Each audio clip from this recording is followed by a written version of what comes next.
Hi, I'm dream analyst Layne Dalfen, and welcome to my Dreaminar, where you can analyze your dream with me by going to my site at haveagreatdream.com and click Dreaminar on the toolbar. Do you wonder why you dream? In fact, when you dream, you are problem solving. The dream is you having a discussion with yourself about a very specific current issue in your waking life that you are attempting to come to a conclusion about. And what I do is help people figure out what current issue triggered the dream. Once we know why you had a dream, we can find the solution, which actually appears right inside the dream. And then you can take that solution and apply it to your current waking life situation. So whether you remember your dreams or you don't, you're still problem solving, but you sure get it a lot faster if you know how to decode what the heck you're trying to say to yourself. And so I'd like to introduce our dreamer today. It's Derek. Hi there, Derek. Hey, everyone. And so maybe you'll begin by sharing your dream with us. Sure. This dream was actually a pretty long dream, but what I remember most vividly was just kind of a short portion of it. And that involved me sneaking into a community pool when with a group of people, I think about 6 people, and no one else wanted to do it except for me. And there was one female figure, at least one female figure with us, who was probably my girlfriend, but it's not clear that it was necessarily. We rolled over the bushes to sneak in, and once we were there, it looked like kind of a senior home pool or something like that. One of the lifeguards was preoccupied when we sneaked in and didn't notice. And the two got in. It looked a little bit different than a senior home pool, maybe because there was one of the giant mushroom things in the middle of the pool. And so maybe we figured it was like a church pool or something like that. One of the lifeguards seemed particularly special, kind of glowing and holy in some way. I think because of his eyes, which were glowing, and he was black. He was really nice, and at first we thought he didn't notice, but then I kind of realized that he did notice that we had stuck in, and that he was okay with it. And the next scene of that was that we were in the pool in kind of 3x3 line next to the lifeguard stand, and he jumped over us and barely landed over us. And then the next part of it was that everyone wanted to leave. So we left. And then Ari, my girlfriend, or whoever the female figure was with me, got mad at me for insisting that we had gone in the first place. And so they all got back in the van to leave, and they locked me out. And I was still wet, still in my towel, but and as they were driving away, I didn't want to get stranded, so I jumped on the windshield to prevent everyone from going away without me. And I would never do this in real life, but I guess I did it in the dream.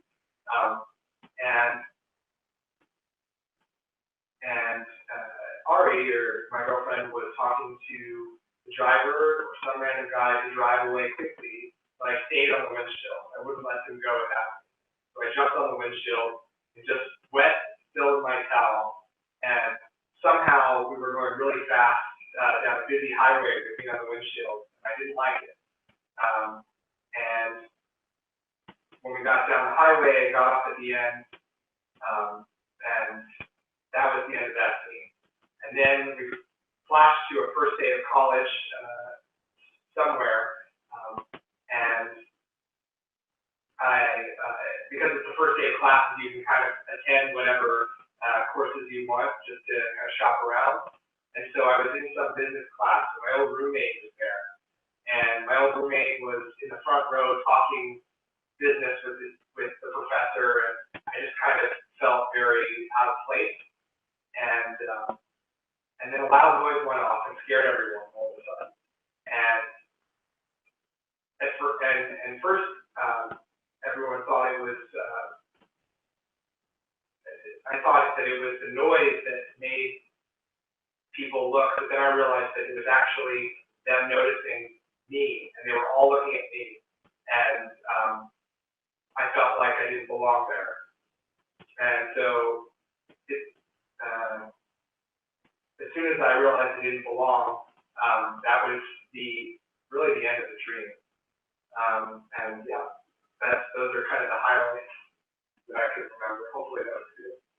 Sometimes there's different points of entry that you can use to try and uncover or decode why you had the dream. And what we're going to do right now is I'm going to give you some feelings that I have or that I noticed about the dream, and under what circumstances I might have a dream like that. I'm going to do the rote and the plot and how they kind of come together for me. One is that there's kind of a repeat in this idea of separation or having another idea than somebody else. And you started out by saying that you're the one that wants to sneak into this community pool and your friends don't feel the same way. So there's this difference about the way you're feeling. And then the second time I noticed it is when Ari and the rest of the friends are in the car and they lock you out. So again, there's a separation because they're in the van and you're not in the van. There's also 2 times close calls. One in that you didn't get noticed the first time. You thought the first lifeguard would catch you sneaking into the pool, and he didn't. So you got away with something there. That was a close call. And then you had a close call again with the second lifeguard when he asked if he could jump over you, and you said yes, and he jumps over, but barely. It's like that's how you say it. He landed barely over us. So now I would put those 2 together with me saying that I behaved in a way I wouldn't normally. And what did I get for it? This is what I'm thinking to myself when I read the dream, that I behaved in a way that I wouldn't normally, and I do not like the position I put myself in. I'm moving backwards because I'm picturing you on the windshield. I'm not picturing you facing the road. I'm picturing you facing the driver, the interior. Am I right?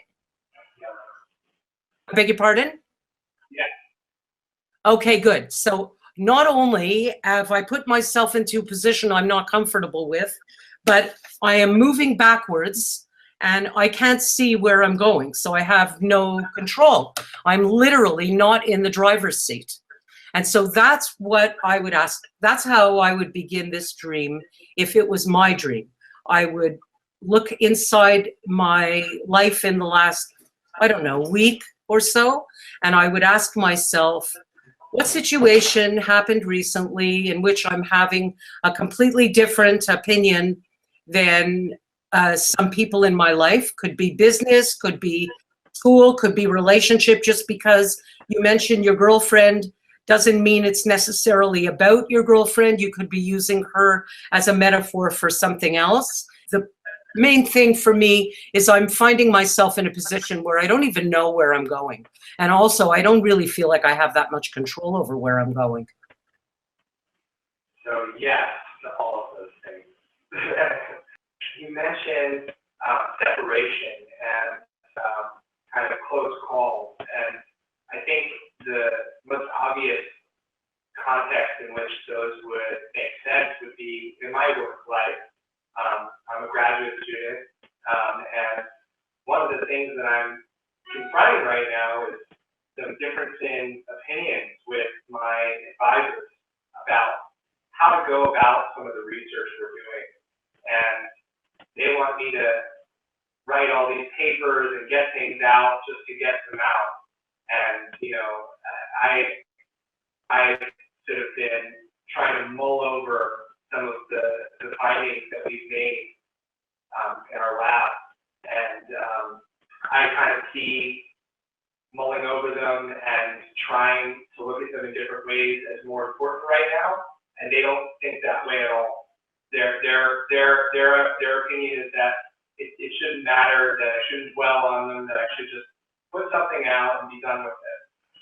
And so there's this huge difference. They even set up a meeting with me that was really just kind of like a little bit, stressful, because they were essentially saying that,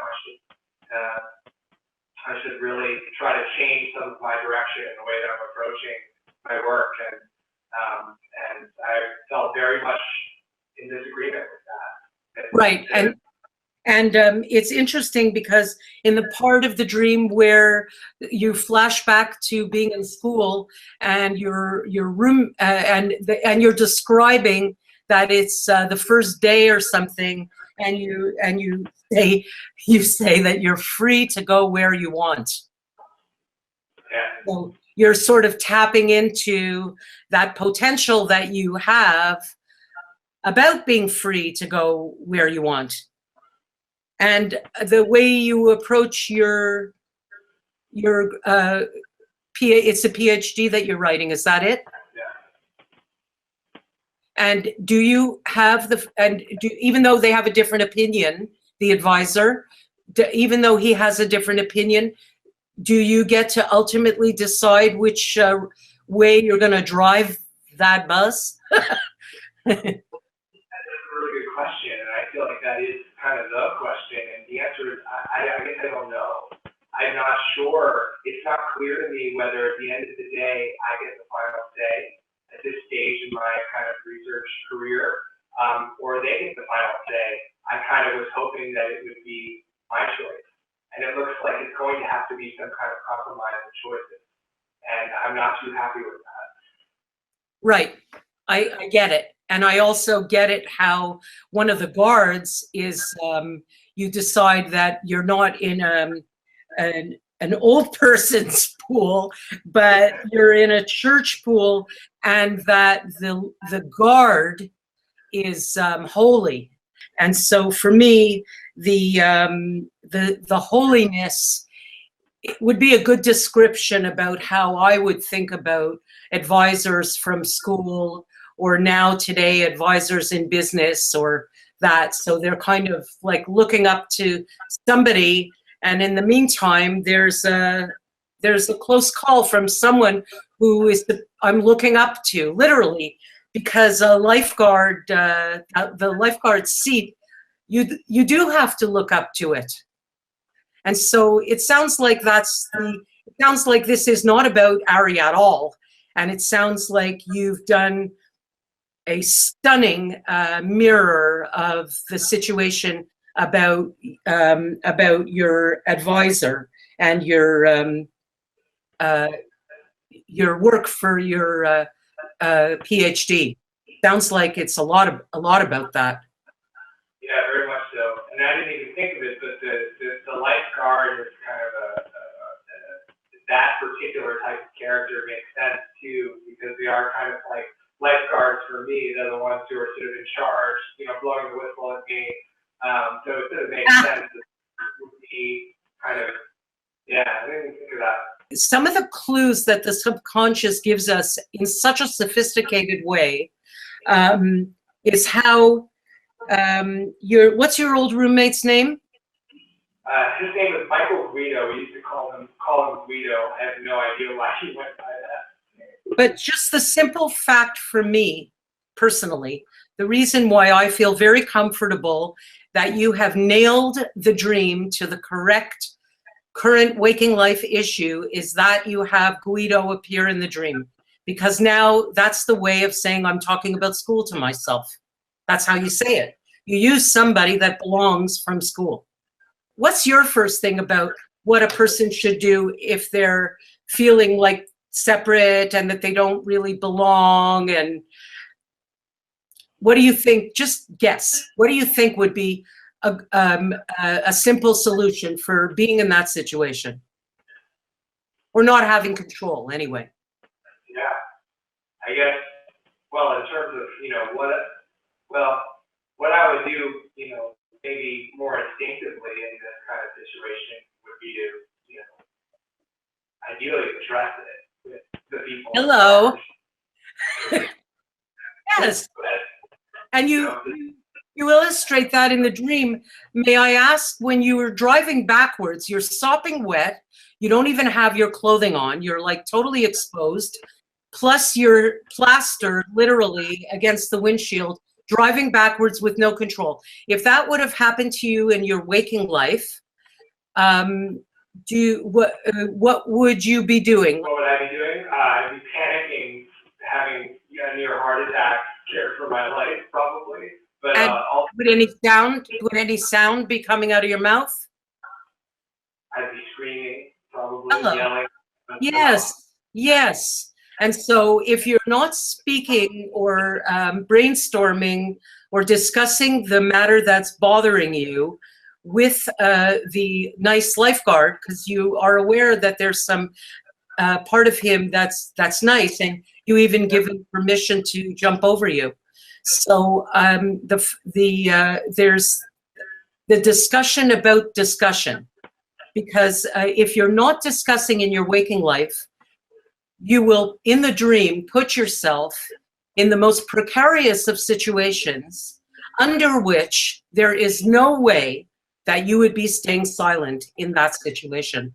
And it's to inspire you not to be yelling and screaming like you would if you were stuck to the windshield of a car, but at least to create something, some balance between the two. What do you think? I think that sounds right. Once you're in the pool, then you may very well have what you toss out come back at you. It might boomerang, and I might add, in your favor, because if you can go and discuss it with some solid ideas and you've got your good argument ready, then you might get your ideas bounced right back at you in a good way. Yeah, I think you're right, and maybe, one thing that I sort of have been thinking in the back of my mind as of late is, maybe I haven't communicated as effectively as I could be doing some of what I think, my opinions about the necessity of slowing down and doing the work that I'm doing more carefully and in sort of the way that I want to do it, in addition to meeting their goals. So I think, yeah. And my final question that I want you to look at is, tell me the first 3 things that come to your mind about your girlfriend, Ari. And let me ask you this. If you have a disagreement about something, is she a style of person that will tell you about it straight up? Or is she someone who holds things back? No, she'll tell me about it straight up. Straight up. And I suppose that's why she disagrees with you in the dream, because the part of you that's like her is disagreeing with yourself about speaking up. So there's the separation, the interior separation about how you're going to handle this situation. The part of you that would speak up like she would is disagreeing with the part of you that isn't speaking up. And what about Guido? Tell me a couple of things about his personality. Obnoxiously, hopefully he's not watching this. Obnoxiously, kind of talkative and like overly confident, overconfident. Excellent. Yeah. Excellent. And so you're saying that he's overly confident. So that's the part of you that maybe you need to access. If it was my dream, I would be accessing that potential that I have that's a little bit like Guido. The part of me that feels very confident, and that whatever it is I'm talking about, even though I'm in school talking about business like Guido's doing in the dream, he's still very comfortable with himself. And I guess your subconscious might be asking you, I mean, only you can confirm that. But for me, that would be my subconscious getting a little bit closer to access that potential that I have, not only to speak up for myself, but to feel confident about what I'm saying so that I can get that boomerang effect. I think, you know, and that's probably pretty important for me to hear too, because I think I definitely try to speak up, but I think when I do that, I put so much faith and trust in my advisors, and they're, you know, pretty convincing, persuasive people that I sort of sometimes back down and not confident enough to advocate for myself or my, you know, opinions about things when they disagree. So, okay. That's great. That's great. And even though we do look up to our advisors and, you know, we do, but it's also true. You remind yourself about his humanness or their humanness by the fact that you give him permission to jump over all of you and he almost hits you. So there's a lack of perfection there, even in this godlike character. You're right, and actually that's a really good point, is I think I attribute a lot of kind of like perfect leadership qualities onto them, and I project that onto them as though they're holy and all-knowing. But it's true, you're right. I think they are human and they are prone to making mistakes and being wrong. And in those cases, I need to be prepared to advocate for myself and disagree if I really see that they might not be. That's right, and to express the difference. Same as Guido would. So if anything, if I was Guido, by the way, and I ever saw this video, I'd be so flattered to hear that associations of this man are, you know, this quality about being really confident in speaking up for himself. So that's great, because that's the part you're going to access. Yeah. So are you satisfied with the analysis of the dream? Yes, I would never have thought that deeply into it, but I can say that it rings true, that the analysis makes sense, that it seems like none of these are a stretch in terms of making those associations, and they really do, it really does seem to present the solution that maybe I had in the back of my mind, but couldn't really admit to myself. If that makes sense. Right. And the other lesson in the dream is just to be ready, like get yourself prepared, because even though you will be behaving in a way that you don't normally behave, that you don't want to put yourself in an uncomfortable position where you can't see where you're going and you don't feel in control. You want to get into the driver's seat inside the van. Yeah, you bet. Okay, great. That's Hopefully good. with clothes on too. I beg your pardon? Hopefully with clothes on too, not just a towel. Yes, with your clothes on. So I guess this is all a story about do your homework and be prepared so that you've got your answers ready when you hear what he has to say, that you're ready for your responses. Yeah. And then you won't find yourself naked with your without a control. Yeah, regaining some sense of control, I think, too, is maybe an umbrella for a lot of this stuff. Excellent. That's great. That's great. Well, Derek, thank you very much. Thank you. That was really amazing. I'm so impressed. Well, I'm happy that you found your dream, and it was all you that did it. It's when people are open to hearing and attaching the dream to their waking life, that's when the magic happens. And I so respect and appreciate that you shared your dream with me. Sure thing. Happy to help. Okay, that's great. All right. Have a good day. Bye-bye. Some of you know I have afterthoughts more than from time to time about dreams and dreamers once I've had a few minutes to think about it. So the dream begins with Derek walking into a place he feels isn't allowed. And yet in the dream, he's going on right in there. It doesn't stop him, even with the risk. This, my friends, is what rehearsal looks like when you see it in a dream. He is rehearsing, A, not following the norm in taking on the advisors, walking into the old people's pool, so to speak, and B, he rehearses in the dream.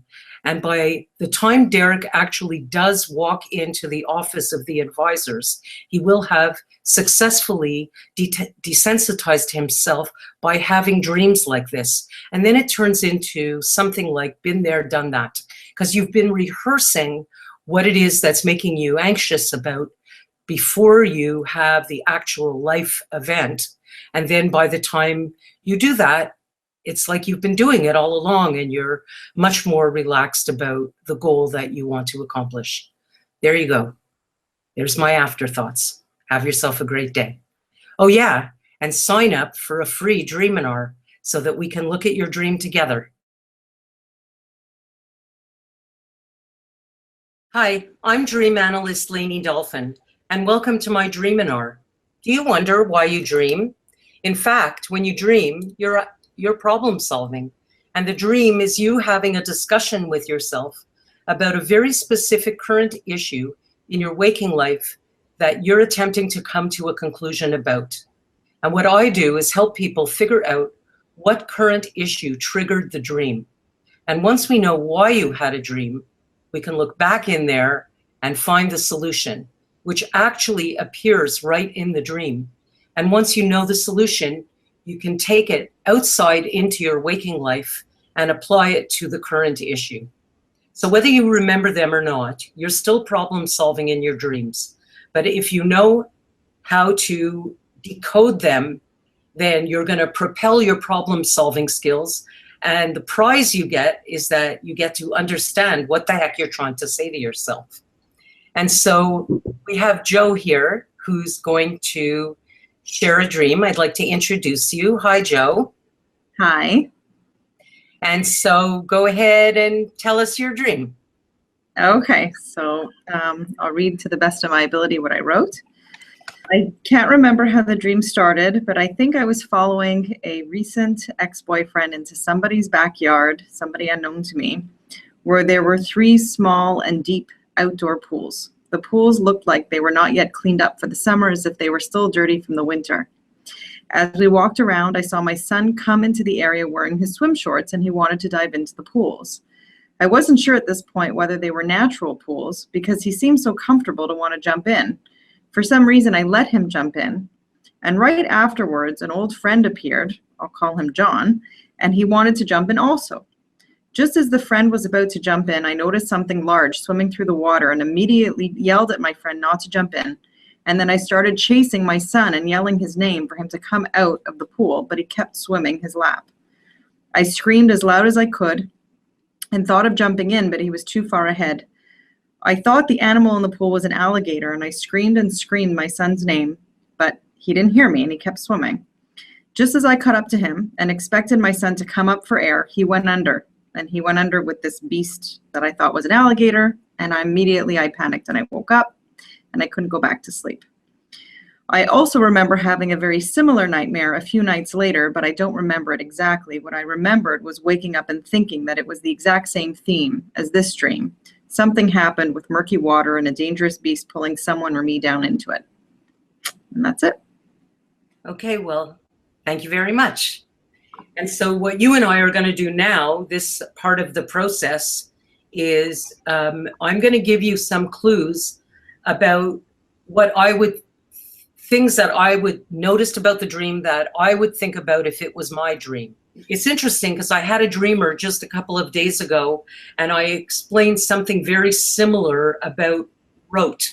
which is ROTE, and you might remember that from school. It's read it, write it, recite it. Read it, write it, recite it. And our subconscious works in a very similar way about learning. We learn because we repeat.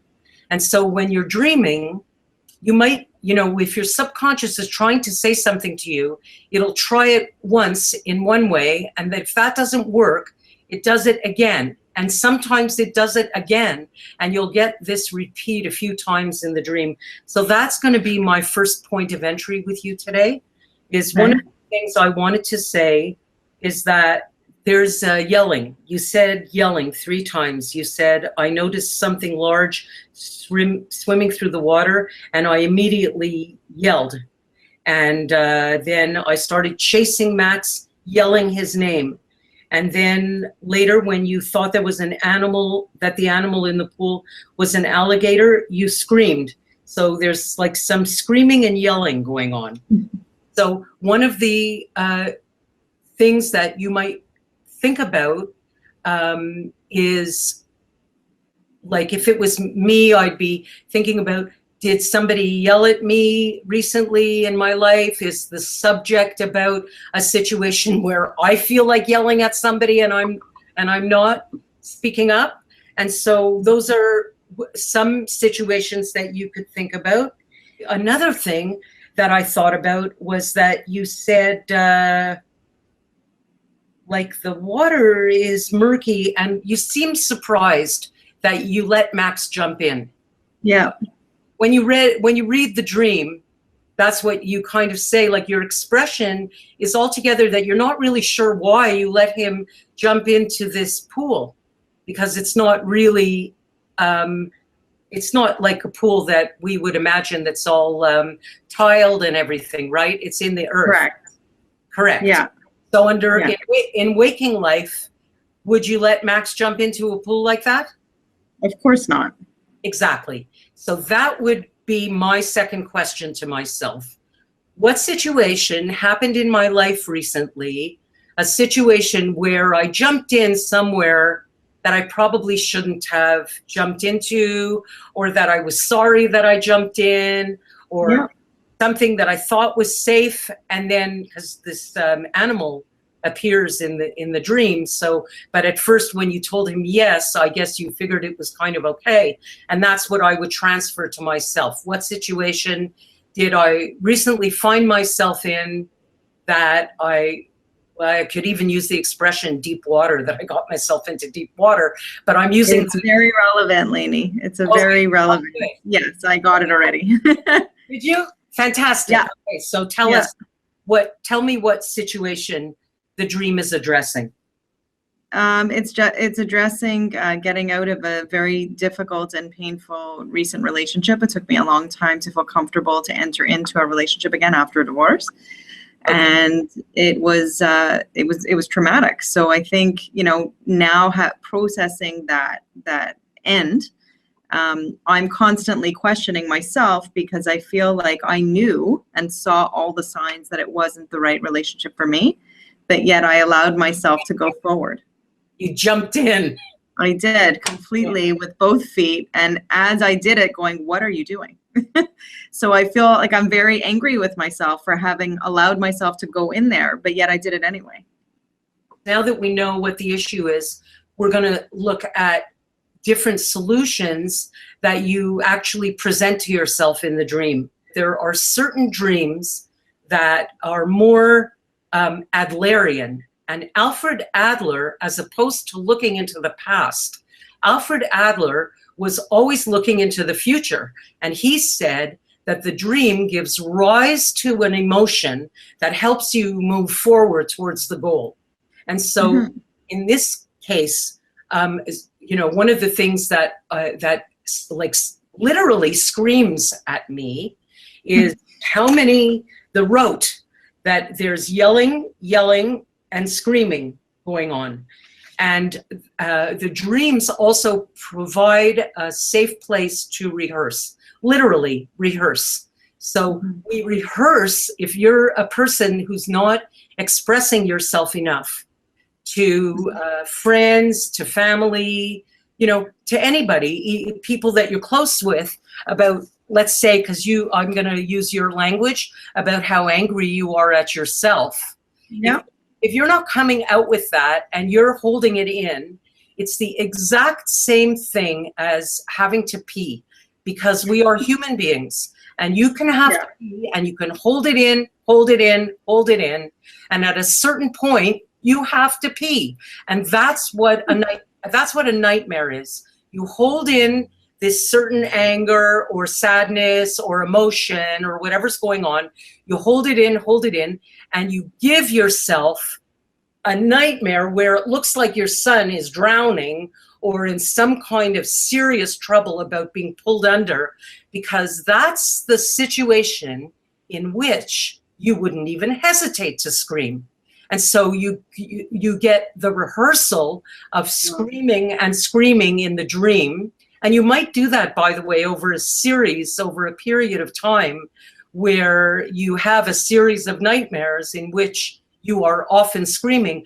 But if you're underreacting in your waking life and you're not expressing yourself and you are holding it in, the dream is going to have to give you an appropriate situation to help you move forward towards the goal. It's going to create that emotion.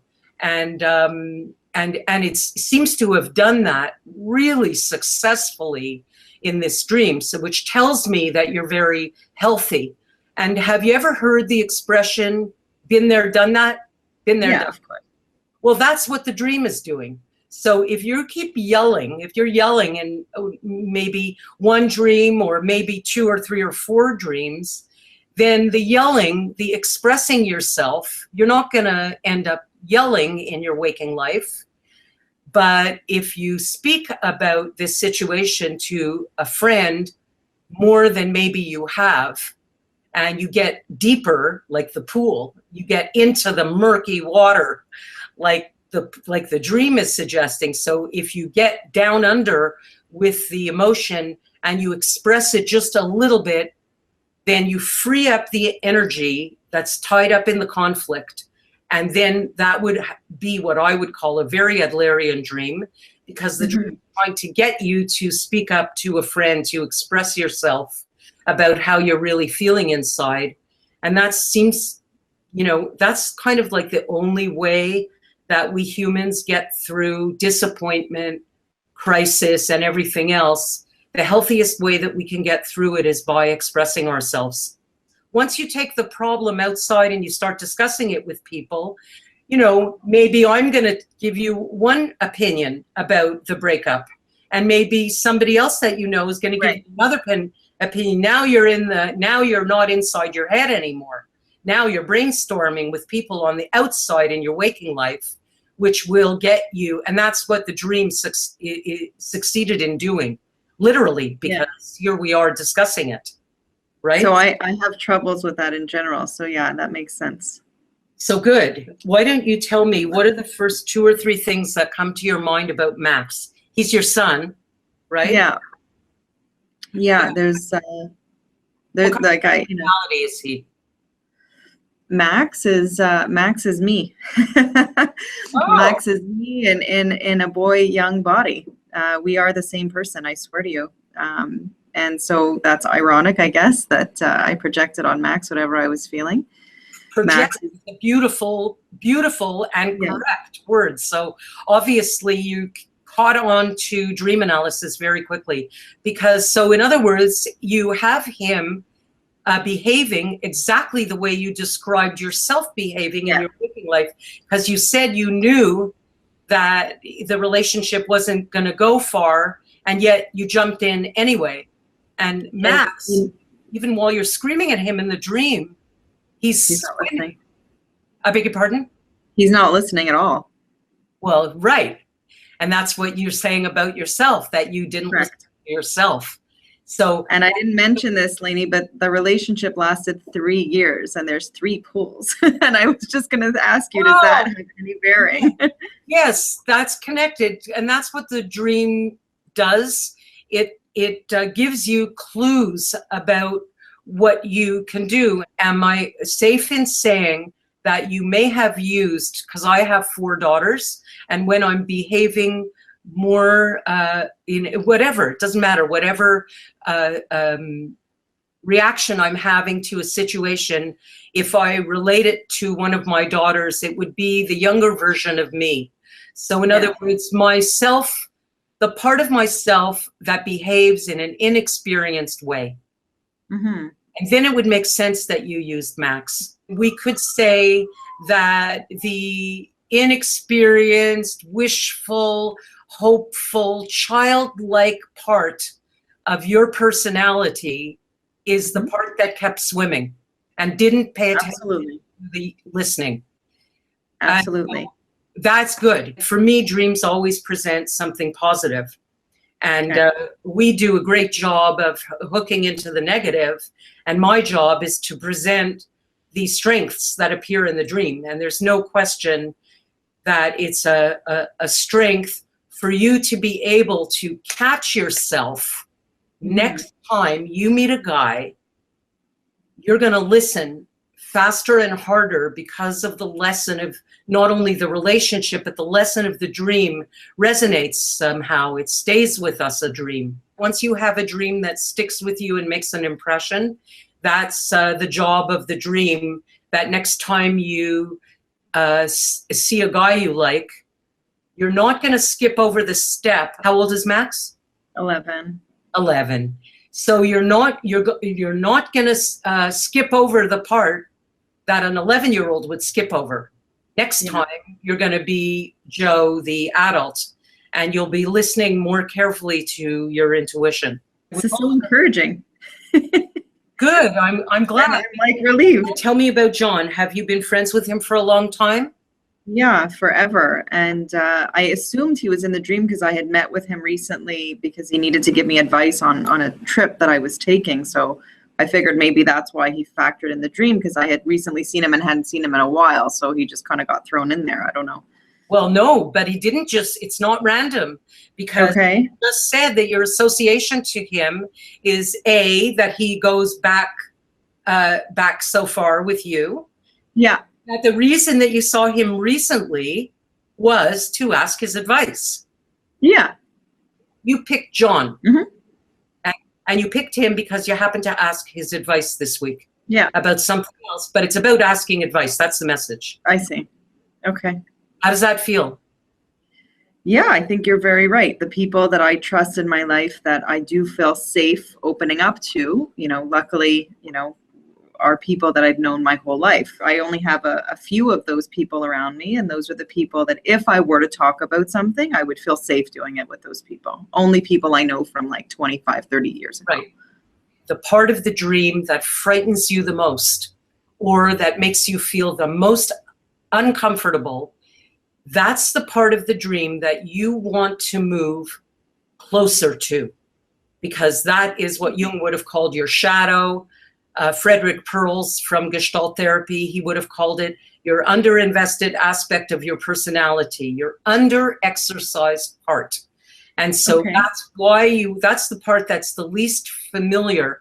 And it makes me want to ask you, are you the style of person when you're in a relationship?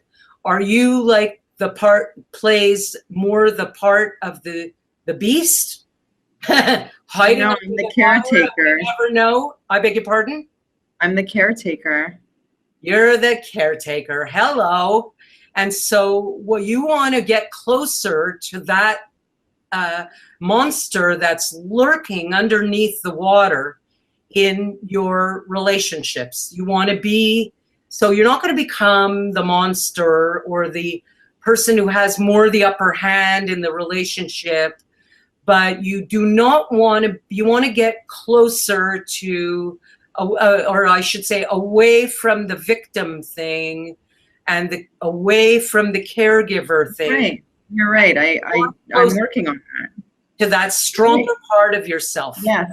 Yes. That's great. So that's the purpose. That's the biggest purpose of this dream, is to help you access a little bit of that monster, because that's who you need. That's the person, the monster that you want to get more in touch with, someone who's not that easy to pull something over on. Yeah. You're 100% correct, Layne. You're Good. 100% I'm so glad. correct. I'm so glad. Yeah, very, everything you're saying fits very, very, it's very congruent with all the processes I'm going through on my own already. That's great. So I guess I hope that it doesn't really feel like a nightmare anymore. No, I was nervous for this call because I didn't know what was going to come out of it, but now I feel much, much more relieved. Believe me, all of us have some part of we all have everything. We have the potential to be the victim. We have the potential to be the caregiver, the person who swims away, doesn't listen, the beast that's under the water. So we all have that. And the dreams are trying to get you in touch with the certain parts of your personality that you need at this particular time for this particular waking life situation. It's amazing. I'm amazed. I have to say, I'm amazed. It's incredible the feedback you're giving me.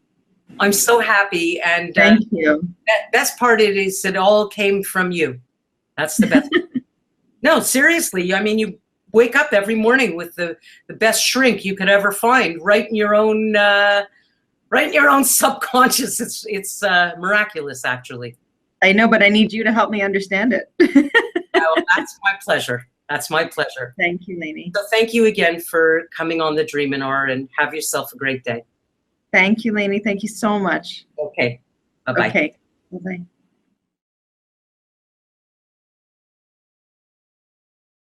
Hi, I'm dream analyst Layne Dalfen, and welcome to my Dreaminar. Do you wonder why you dream? In fact, when you dream, you're actually problem solving. And the dream is you having a discussion with yourself about a very specific current issue in your waking life that you're attempting to come to a conclusion about. And what I do is help people figure out what specific current issue triggered the dream. And once we know why you had a dream, we can find the solution, which actually appears right in the dream. And then you can take that solution, that metaphoric solution, and you can apply it to your current waking life issue. So whether you remember your dreams or you don't, you're still problem solving, but you sure get it much faster if you know how to decode what the heck you're trying to say to yourself.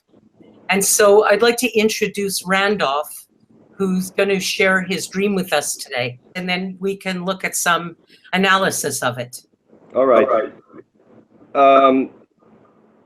It starts right off with me sitting in some sort of a couch with Donald Trump and Barron and me, and Trump has his arm around both of us, and he's hugging me and he's liking me, and he wants me to work for him, and he could not be sweeter. And I hate Donald Trump. So he gives me a gun, which I'd forgotten. He gives me money, and when he gives me the gun, in my dream, inside my dream head, I went, I swore to myself if I ever had a chance and got near him, I would do him in. But he was so nice, and I was so pleased. I was so happy that he liked me. And so he's walking me around, showing me things, and him and Barron's there the whole time. And then we go to a bus stop. And at this bus stop, he stops talking because some sort of a comedy slam has let out, a big comedy thing. And Lewis Black, who I love, is talking real loud, except it's not Lewis Black. It's not a very nice looking person. Not that Lewis is handsome. And he's going, I slayed George Shultz. I just slayed him, and went on and on about it. And Trump is just like leaning forward and not saying a word. And then these other comedians come up. So we're on the other side of where we're sitting, and it's Robin Williams and Buddy Hackett, both dead, and they're laughing about this thing too. And then George Carlin, who's also dead, comes up, and they're talking and talking. I don't know what they were saying, but again, Trump is just like fascinated. He's just like listening. He's not saying a word. He's just sitting there with me. And then it's like a bus stop. And then I find myself on a bus. I'm at the back of the bus, but the bus is going backwards. And I'm supposed to meet Trump apparently, someplace, and I see my first stop, and the bus keeps going. And then I see a stop. I could get off at that stop. I could get back there if I got off at that stop, and the bus keeps going. And the bus just kept going. And that's the dream. Okay. I like that dream. I think it's great. I don't even know if you know this or not, but I should actually tell everybody that if you go to my first video, I think it's called Dream Decoding, or it's called Decoding Dream #1. And there you have 5 basic points of entry that you can use to try and uncover why you had that dream. And of course, you understand that you and I right now are going to be searching for that very specific current issue that you're attempting to problem solve in the dream. That's that's what we're doing. And so one of the points of entry that's actually a 6th point of entry. It's called rote. And I don't know if you remember rote from school or not, but it's the way I'm a teacher. I know what rote means. Oh, okay. So for those who don't, it's like read it, write it, recite it. Read it, write it, recite it. And that's how we learn. And we use rote in our dreams all the time, because if you don't get the message of something you're trying to say to yourself the first time, then you might get it the second or the third time. And so the dream might use different images and repeat them. And that's because it's trying to get in touch with you about what you're trying to say to yourself. And so when I looked at this dream, and we'll try other points of entry, but one of them that came to me was those comedians, and I love it that you said it also, some of the comedians you mentioned are dead. So they're from back in time. And so that's the word back. And then you say that the bus is going backwards. And so there's a repeat. And you also say that you're sitting at the back of the bus. So those are some of the clues where if it was my dream, I would already be asking myself, is the rote about a situation today that has to do with a person from my past? Or is it an incident that happened in my past that something today is making me feel in a similar way? So I'm not done yet, but I'm just giving you some ideas that you might want to think about. And then you also mentioned bus twice in the discussion. Once about the fact that you're sitting at a bus stop when the comedy show lets out, and then of course that you're actually on a bus going backwards. So now the other thing I might ask myself, using a symbols point of entry, is that when you described, I didn't get a chance to ask you, you offered the information, which is beautiful. You said that when you think about Trump, that you hate him, but he was so sweet, so he was just so nice, you say. And that would make me want to say to myself, what's going on in my life this week? And now I'm looking for a situation that's not only somehow connected to my past experience, but also I might ask myself, like, what happened to me, either a situation or a person that I thought I really am uncomfortable and that I hate. But actually, I realize I kind of like it. It reminds me of a dreamer I had not that long ago that was sleeping with a guy that she never thought she'd sleep with, and she was having the best time. And the dream turned out to be about the fact that she thought she would hate being on a boat, and her husband went and bought a boat, and she ended up loving it. And so she used the metaphor of sleeping with somebody that she thought she would never in a million years sleep with, and yet she's very turned on in the dream. And it was a metaphor for how she's feeling about being on a boat. And so that's a very similar thing, because you're saying that normally you hate him, but he's so nice in the dream so that you want to be looking. That might give you another clue to help us figure out what discussion you're having with yourself. And finally, let's just see what else. And then there's another repeat about that when you say that Lewis Black comes out saying that he slaughtered George Shultz. And so I looked up, because I don't know those people, so I looked up on the internet. I knew the people that are dead, I knew, but I didn't really know Lewis Black. And when you look, but I have to check with you if your associations are the same, because we're not going by an internet a description of the guy, but it says that he simulates having a breakdown and he's very angry and belligerent. And about George Shultz, it says that he's the former director of the U.S. Office of Management and Budget. And he's also like 98 years old, so he's also... He was Secretary of State for Nixon, I think. Excellent. Or he was something for Nixon. Big deal in the cabinet. Okay, and so I'm just trying to help you connect, because, you know, metaphors like that, then it would make me want to say to you, are you feeling angry and belligerent about something in your life this week? So I'm just giving you stuff to think about. And if you could just, I always ask dreamers to name your first guess. My first what? Your first guess about what this situation in your waking life might be, because usually your first guess is the best guess. Yeah. Well, I don't know how I cannot see how it would directly relate to the dream or the dream, but I'm in a real emotional state with my youngest daughter. We're not getting along at all. It's terribly unpleasant and belligerent. She's still my daughter. I still like, you know, take care of my grandkids, but I'm not getting along with her at all. Long distance, like just tooth and nail. Okay. And so I guess, and she's belligerent right now. Is that it? Oh yeah. And how are you feeling about that situation? About the same. Okay, that's cool. I love honest dreamers. It helps the magic happen.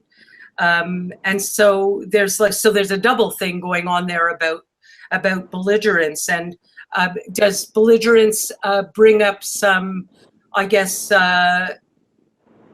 there's this something between hate and sweet, and like someone who you think you hate is like sort of slapping you on the back and wants you to work with him and all that. And so I guess that's kind of what you're hoping for with her right now. Is that what you're saying? Yeah, well, she hasn't been sweet for about 25 years.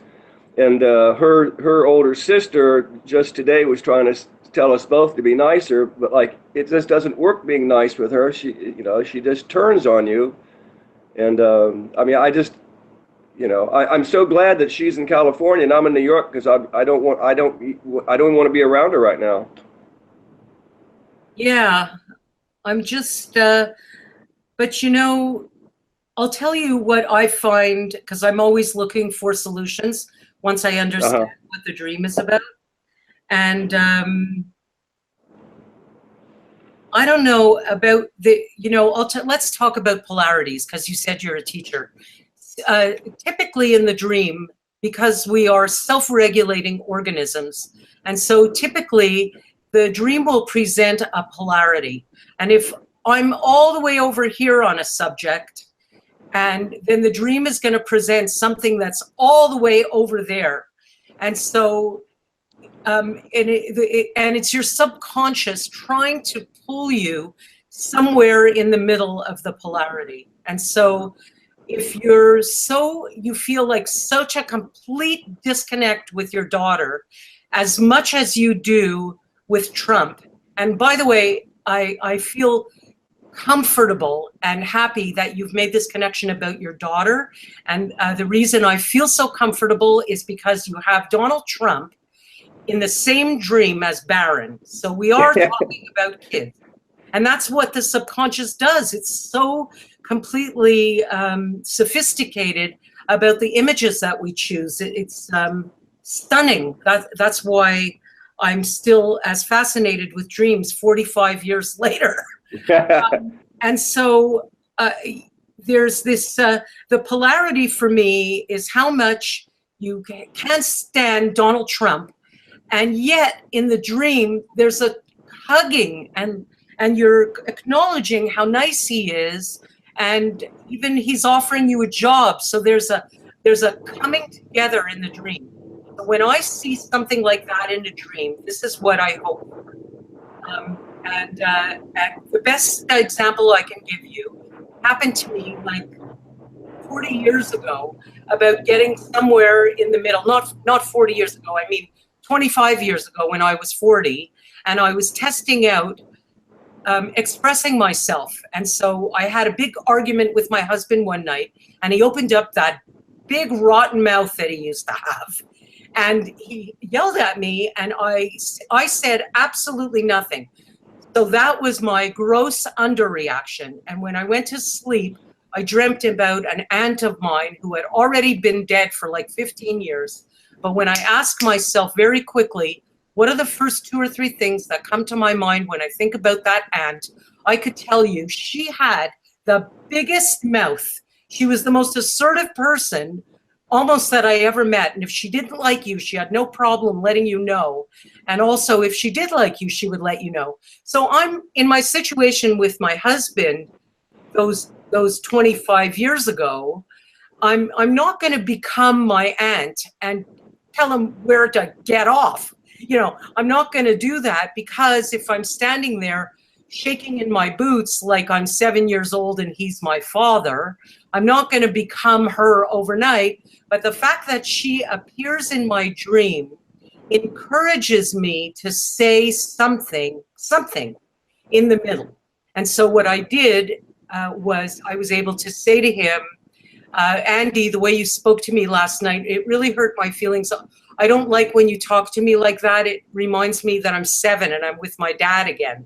And so similarly, I wonder if the solution to the issue with your daughter isn't this thing that's happening about someone like Trump that you dislike so much, and yet you're hugging each other in the dream.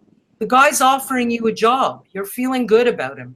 And so you're not going to turn out feeling good about your daughter just like that, you know, after 25 years of you feeling like you're not being treated in the way that you want to be treated.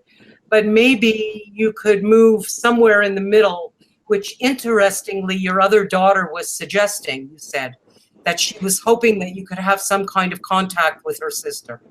Am I right? Well, the other odd thing is that George Shultz worked for Richard Nixon. And I used to live in Washington, D.C., and I hated Richard Nixon just as much as I hated Trump. But by the time Nixon died, right, I had forgiven him. I love it. I said I can't, you know, he's just a sad person. He's been a sad person his whole life, and there's no reason for me to keep carrying this grudge. So I forgave him for, you know, for my hatred. I love it, because the thing about us humans, which is one of the main reasons that I do dream work anyway, is that we have no control over somebody else and how they feel or the way they behave.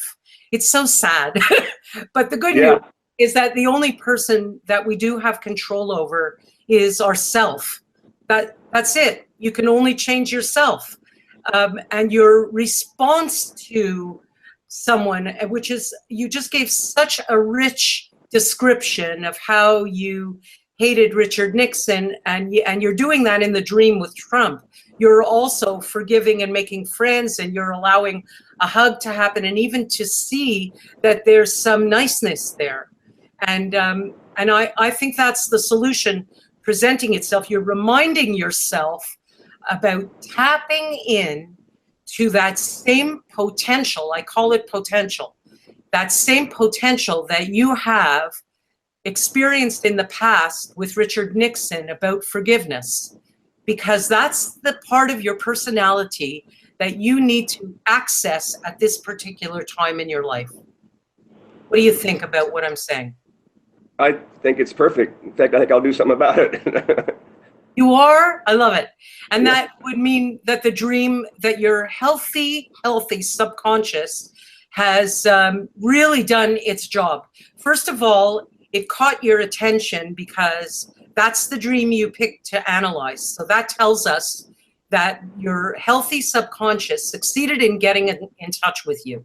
And that's what the subconscious wants to do. That's why it gives us nightmares, crazy images, because it wants to point your attention. It's asking you to take care of business.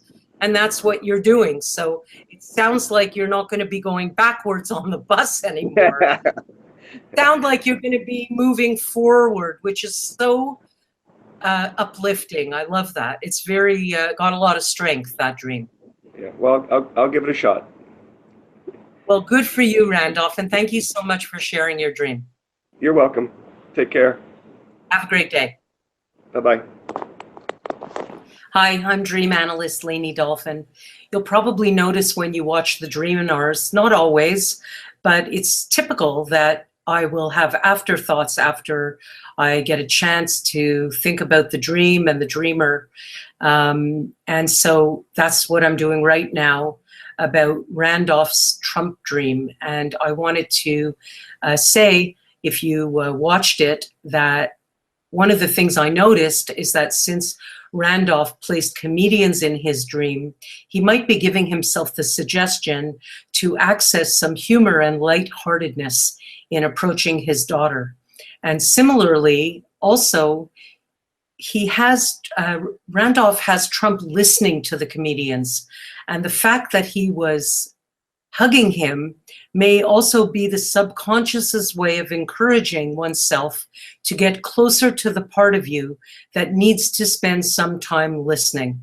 Because that's what the thing is, that we all have all this potential, and there's certain aspects of our personality that are over-exercised, or Freud would have called them our habitual responses to life situations.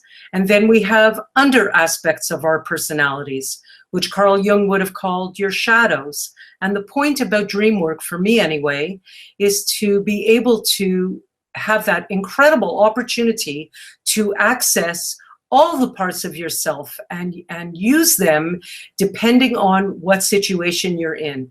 And if we have an under-invested aspect of our personality, or I like to call it under-exercised, and you want to start exercising that muscle, the dream will present certain images to help you try and access that part of your personality that it doesn't matter if it's under exercise, change is possible.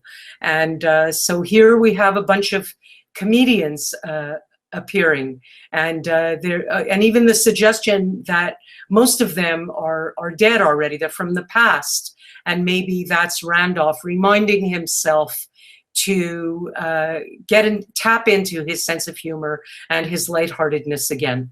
And the same thing about the hugging, and hugging Trump, who in the dream is not talking but listening to the dreamer, listening to the comedians, and maybe that might be a rehearsal. Literally, your dreams give you a safe place to rehearse, and he might be in there rehearsing about listening. So being lighthearted with his daughter, and also accessing the part of himself that knows how to open up and listen. That's it. Those are my afterthoughts. Have a great day.